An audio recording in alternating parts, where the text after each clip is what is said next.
दिन भर की थकान और अगली रोटी का सपना, बस यही लेकर वो शख्स सड़क के किनारे सो जाता है।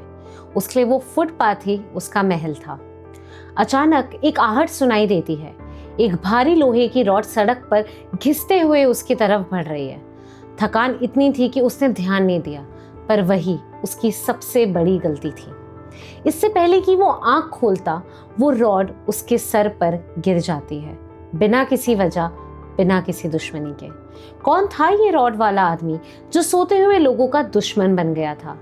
आज का एपिसोड है the scary case of Raman Raghav, the man who terrorised the streets of Mumbai, India's Jack the Ripper. Welcome to the crime show.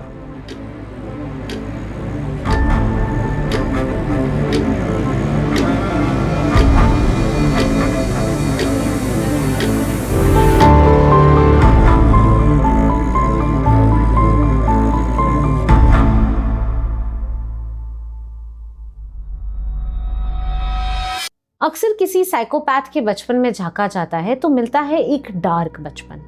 हम सोचते हैं कि इसके बचपन में कुछ शॉकिंग इंसिडेंट्स हुए होंगे जिसकी वजह से ये ऐसा बना, but this case is completely different. Raman का जन्म 1929 में उस समय के मद्रास में हुआ था। उसके परिवार में माँ बाप, एक छोटी बहन और भाई थे। रमन का फैमिली बैकग्राउंड इतना स्ट्रॉन्ग नहीं था। His father was an agricultural labourer. His assigned psychiatrist mentioned in his reports that Raman के पिता बहुत ही अब्यूजिव थे। वो बचपन में छोटी मोटी चोरियां करता था। जब ये बातें रमन के पिता के पास आती थी, उसे समझाने की बजाय वो उसे मारते थे। इससे उसके अंदर का गुस्सा दिन पर दिन भयानक होता चला गया। उसकी बातों से लगता था कि वो शुरू से ही मॉरली करप्ट था। दुनिया उसे 1968 में साइको रमन के नाम से जानने लगी थी, लेकिन इस सब की शुरुआत 15 साल पहले ही हो गई थी। According to some reports, during the investigation, Raman बताता है कि उसकी अपनी सगी बहन के साथ फोर्स्ड ट्विस्ट रिलेशन थे। फिर जब उसकी बहन बगावत पर आई, then he brutally murdered her. But this part is not conclusively proven in the court. हाँ, ये भी कहा जाता है कि इसके जुर्म में उसे 5 साल की सजा हुई थी और 1958 में उसे बेल मिल गई थी।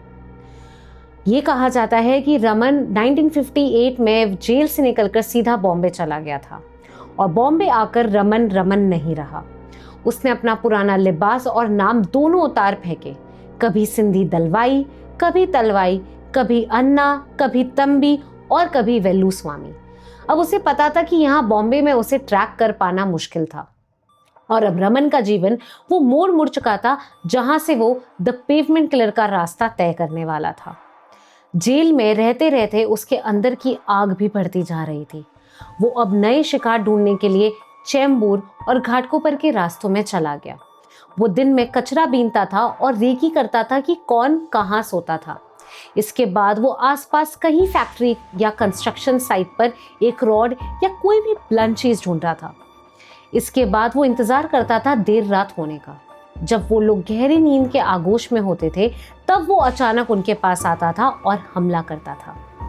उसके हथियार का वार इतना तेज था और भारी था कि विक्टिम को चीखने का भी मौका नहीं मिल पाता था। दर्द महसूस होने से पहले ही सब कुछ खत्म हो जाता था। इसके बाद वो भागता नहीं था, वो धीरे धीरे अंधेरे में गायब होता था। कभी कभी वो वहीं झाड़ियों में छुपकर पुलिस की इन्वेस्टिगेशन देखता था। वो इतना फ्लॉलेस था कि कभी सुबह वापस क्राइम सीन पर जाकर खड़ा हो जाता था और इवन कई बार पुलिस से जाके बातें भी करता था। ये सब उसके लिए एक खेल बन गया था, एक एडवेंचर सा बन गया था। पुलिस भी मुजरिम को वहां ढूंढती थी जहां उनके छुपने की जगह हो, but he was hiding in plain sight. वो उनके सामने ही था, इसलिए दिखाई नहीं देता था। 1965 की रातें चेंबूर में आम रातों जैसी नहीं थी। रमन राघव दिन में कबाड़ उठाता था और रात में एक और हमला करता था। ना कोई चीख, ना कोई लड़ाई। सुबह जब पुलिस आती तो उन्हें बस एक लाचार लाश मिलती जिसका चेहरा पहचानने लायक भी नहीं होता था। According to the investigation report, Raman Raghav ने 1965 से 1966 के बीच में 19 लोगों पर हमला किया था, जिसमें से 9 लोग मर चुके थे और 10 लोग बुरी तरह घायल थे। अब पुलिस कुछ लोगों को सस्पेक्ट कर रही थी, जिसमें से एक रमन राघव भी था। पुलिस को टिप मिली थी कि सिंधी दलवाई उर्फ रमन नाम का एक बंदा है जो अजीब हरकतें करता है, तो पुलिस ने उसे भी अरेस्ट कर लिया। लेकिन 1966 में due to lack of evidence उसे छोड़ दिया गया था। रमन कई बार पुलिस की आंखों के सामने था। वो उन्हीं पुलिस स्टेशंस के बाहर बैठता था जहां उसका नाम मोस्ट वांटेड लिस्ट में लगा था। पुलिस वाले उसे देखते उसे राह चलता भिखारी समझते और डंडा मारकर भगा देते। उन्हें लगा कि वो एक बेचारा भिखारी है, पर उन्हें नहीं पता था कि वो बेचारा उनकी नाक के नीचे से निकलकर अगला करने जा रहा है। अब 2 साल के लिए ये सब कुछ बंद हो जाता है। चेंबूर और घाटकोपर की पुलिस ने आखिरकार राहत की सांस ली, लेकिन ये शांति इसलिए थी क्योंकि अब उसने अपना इलाका बदल दिया था।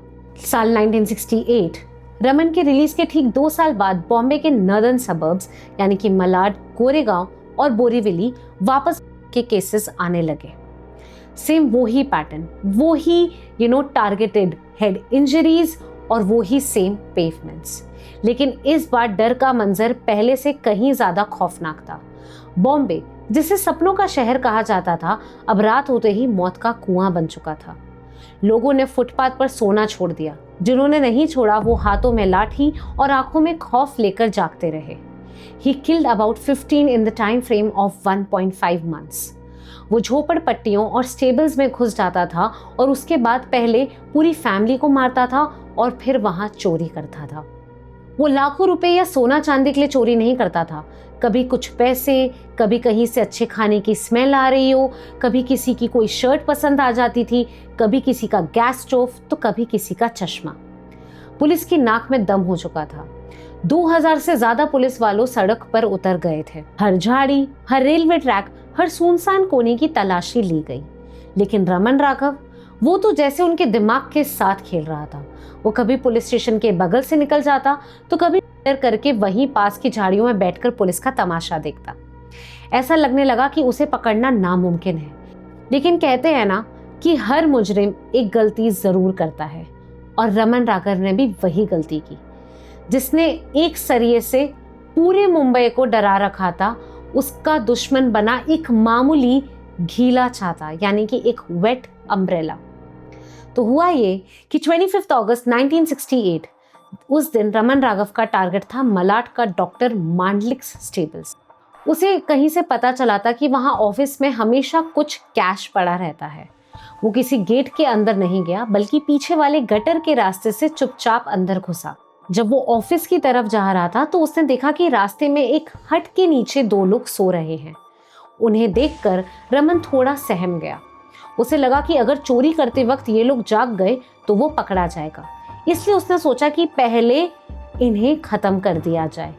वो दबे पांव उनके पास गया और इससे पहले कि वो कुछ बोल पाते या हिल पाते, रमन उन्हें मार चुका था।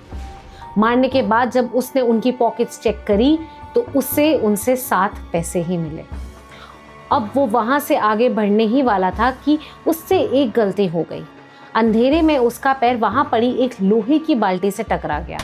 आवाज सुनकर तबेले का वॉचमैन भागता हुआ वहां आ गया। रमन डर गया और भागकर दीवार के पास पहुंचा। वो दीवार फांदकर भाग तो गया, लेकिन इस प्रोसेस में वॉचमैन ने टॉर्च की लाइट में उसका चेहरा देख लिया था। ये उसकी सबसे बड़ी गलती थी। जगह जगह उसके पोस्टर्स लगे हुए थे। उसे पता था कि अगर अब बाहर निकला तो पुलिस उसे पकड़ सकती है। वो देखता है कि एरिया उसके लिए सही नहीं है और वो वहां से निकलता है और साउथ बॉम्बे की ओर भागता है। 27 अगस्त 1968 मुंबई पुलिस का एक एसआई डोंगरी बस स्टैंड पर बैठा हुआ बस का इंतजार कर रहा था।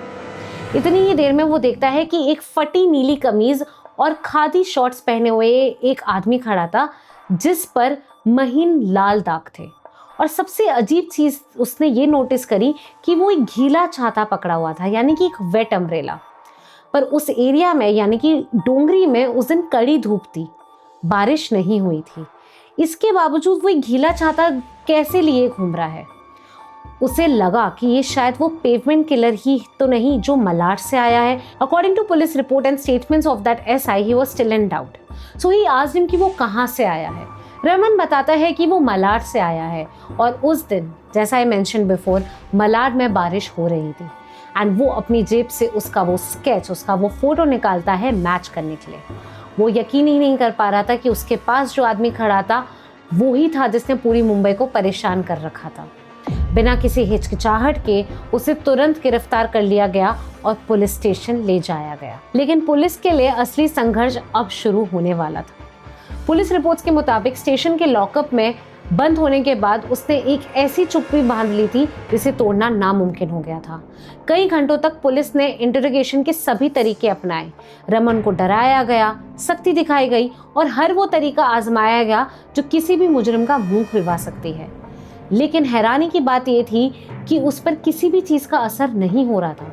वो बस शून्य में उड़ता रहा। पुलिस वालों को एहसास हो गया था कि वो किसी साधारण अपराधी से नहीं बल्कि एक ऐसे दिमाग से निपट रहे हैं जहां डर का कोई वजूद नहीं था। अकॉर्डिंग टू पुलिस स्टेटमेंट्स, जब थक हार कर पुलिस ने उसे पूछा कि आखिर वो चाहता क्या है, तब उसने पहली बार अपनी जुबान खोली। उसने रिहाई नहीं मांगी, उसने ना ही कोई लॉयर मांगा। उसने बेहद ठंडे दिमाग से एक शर्त रखी कि अगर उसे चिकन करी और चावल खिलाया जाएगा तो वो सब कुछ बताने को तैयार है। ये मांग सुनकर वहां मौजूद हर अधिकारी दंग रह गया, लेकिन केस की गंभीरता देखते हुए उन्होंने ये मांग पूरी कर दी। पेट भर खाने के बाद उसने वही किया जो उसने कहा था। इस केस की इन्वेस्टिगेशन फाइल्स बताती हैं कि खाने के बाद वो पुलिस टीम को शहर के उन सुनसान जगह और जंगली इलाकों में लेकर गया जहां वो अक्सर छुपा करता था। वहां घनी झाड़ियों और कीचड़ के बीच से उसने वो हथियार निकालकर पुलिस के हवाले किए जिनसे उसने पूरे शहर को दहशत में रखा था। एक आधी मुड़ी हुई भारी लोहे की rod which look like number 7, एक क्रोबार और कुछ तेज चाकू। वहीं खड़े होकर बिना किसी पछतावे के उसने कबूल किया, कन्फेस किया कि उसने कुल मिलाकर 41 लोगों की जान ली है। जब यह मामला कोर्ट में पहुंचा तो वहां का मंजर और भी विचलित करने वाला था। मेडिकल बोर्ड और साइकियाट्रिस्ट की रिपोर्ट्स के मुताबिक चेकअप के दौरान पाया गया कि वो पैरानॉइड स्किज़ोफ्रेनिया से जूझ रहा था। अदालत में पेश की गई रिपोर्ट्स में बताया गया कि उसे लगता था कि सरकार और पुलिस उसके साथ कोई गुप्त साजिश कर रहे हैं। उसका मानना था कि उसे औरत में बदलने की कोशिश की जा रही है, यानी कि उसका जेंडर ट्रांसफॉर्म हो रहा है, और वो जो भी कर रहा था वो उसको अपने बनाए हुए कानून के हिसाब से सही था। ये सब उसके डेल्यूजन्स थे। डॉक्टर्स ने साफ किया कि उसे अपने किए पर जरा भी दुख या पछतावा नहीं था, क्योंकि उसकी दुनिया में सही या गलत का कोई मतलब ही नहीं था। हाईकोर्ट के रिकॉर्ड्स दर्शाते हैं कि शुरुआत में उसे उसके अपराधों के लिए मौत की सजा सुनाई गई थी, लेकिन बाद में उसकी इनक्यूरेबल मेंटल स्टेट को देखते हुए कानून ने उसे फांसी देना सही नहीं समझा और सजा को लाइफ इम्प्रिजनमेंट में बदल दिया गया। उसे पुणे की एक हाई सिक्योरिटी जेल में भेज दिया गया। जेल आर्काइव्स के अनुसार अगले कई दशकों तक वो वहीं रहा।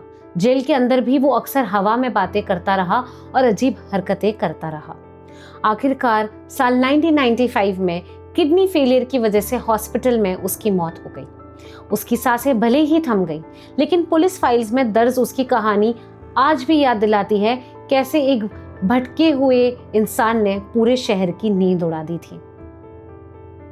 अगर आपको ये एपिसोड अच्छा लगा हो तो please like this video and subscribe to TCS the crime show. Court ने उसे स्किज़ोफ्रेनिक मानकर फांसी नहीं दी, पर क्या अलेजेडली 41 मर्डर्स करने वाले को मानसिक रोग की छूट मिलनी चाहिए थी या death sentence? Let us know in the comments. Stay tuned, stay curious.